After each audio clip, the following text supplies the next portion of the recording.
ഈശോയിൽ സ്നേഹം നിറഞ്ഞ പ്രിയ സഹോദരി സഹോദരങ്ങളെ, ദൈവം നമ്മൾക്ക് ഒരു ദിവസം കൂടി തന്നിരിക്കുന്നതിന് ഓർത്ത് ദൈവത്തിന് നന്ദി പറയാം.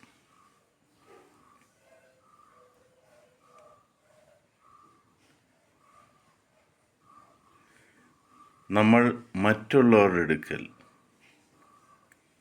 ദൈവമക്കളായ നിങ്ങൾ ഓരോരുത്തരും മറ്റുള്ളവരുടെ അടുക്കൽ എങ്ങനെയായിരിക്കണം? നിങ്ങളുടെ ശാരീരിക പ്രവണതകളിൽ എങ്ങനെ നിങ്ങൾ പെരുമാറണമെന്ന് വിശുദ്ധ പത്രോസ് ശ്ലീഹ എഴുതിയ ലേഖനത്തിലൂടെ കർത്താവ് നമ്മളോട് സംസാരിക്കുകയാണ്. ആ ദൈവവചനം നമ്മളുടെ ദിവസേനയുള്ള പ്രവർത്തികളെ നിയന്ത്രിക്കുന്നതിനുള്ള ഒരു വചനമായി നമുക്ക് സ്വീകരിക്കാം. പത്രോസ് എഴുതിയ 1-ാം ലേഖനം 2-ാം അധ്യായം 11-ാം തിരുവചനം. പ്രിയപ്പെട്ടവരെ, നിങ്ങളുടെ ആത്മാവിനെതിരായി പോരാടിക്കൊണ്ടിരിക്കുന്ന ശാരീരിക പ്രവണതകളിൽ നിന്ന് പരദേശികളും വിപ്രവാസികളുമെന്ന നിലയിൽ ഒഴിഞ്ഞു നിൽക്കുവാൻ നിങ്ങളോട് ഞാൻ അപേക്ഷിക്കുന്നു.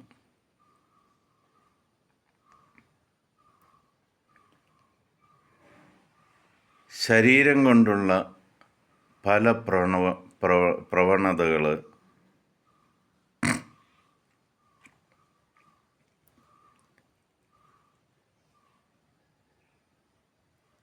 വളരെ വ്യക്തമായിട്ട് പൗലോസ് ഗലാത്യക്കാർക്ക് എഴുതിയ ലേഖനത്തിൽ പ്രതിപാദിക്കുന്നുണ്ട്. മദ്യപാനം, ആഭിചാരം, വ്യഭിചാരം, ദുരാഗ്രഹം, അങ്ങനെ ശരീരത്തിൻ്റെ പ്രവണതകളെക്കുറിച്ച് അതിൽ നമ്മൾ മുഴുകുകയാണെങ്കിൽ നമ്മളും വിജാതീയരും തമ്മിൽ യാതൊരു വ്യത്യാസവുമില്ല. ദൈവത്തെ അറിയാത്ത, ദൈവത്തിങ്കിലേക്ക് മറ്റുള്ളവരെ വഴി നടത്തേണ്ട ദൈവമക്കളായ നമ്മൾ വിജാതീയരെ പോലെ തന്നെ ശരീരത്തിൻ്റെ പ്രവണതകളിൽ മുഴുകിയിരുന്നാൽ നമ്മൾക്ക് ആത്മാക്കളെ നേടുവാൻ സാധിക്കുകയില്ല. നമ്മുടെ ആത്മാവും ദൈവത്തിൽ നിന്നും നഷ്ടപ്പെട്ടു പോകും. അങ്ങനെ സംഭവിക്കാതിരിക്കുവാൻ പത്രോസ് ശ്ലീഹ വളരെ വ്യക്തമായിട്ട് പറയുകയാണ്, ശരീരത്തിൻ്റെ എല്ലാ പ്രവണതകളിൽ നിന്നും നിങ്ങൾ വിട്ടുമാറുക. നിങ്ങൾക്ക് പ്രലോഭനങ്ങൾ ഉണ്ടാകാം,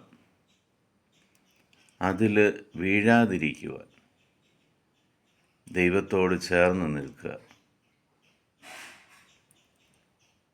നിങ്ങളെ ആ തെറ്റുകളിലേക്ക് വീഴിക്കാൻ കൊണ്ടുവരുന്ന ഏതൊരു വ്യക്തിയിൽ നിന്നും മാറി നിൽക്കുക. നോ പറയേണ്ട സ്ഥാനത്ത് നോ പറഞ്ഞ് തിന്മയിൽ വീഴാതിരിക്കുവാൻ ദൈവത്തോട് ചേർന്ന് നിൽക്കുക. പിതാവായ ദൈവത്തിൻ്റെയും പുത്രനായ ഈശോ മിശിഹായുടെയും പരിശുദ്ധാത്മാവിൻ്റെയും കൃപയും കരുണയും സമാധാനവും ഇന്നു മുതൽ എപ്പോഴും നിങ്ങൾക്കും നിങ്ങളുടെ മക്കൾക്കും നിങ്ങൾ ആർക്കെല്ലാം ദൈവവചനം അയച്ചു കൊടുക്കുന്നു അവർക്കും എപ്പോഴും ഉണ്ടായിരിക്കട്ടെ.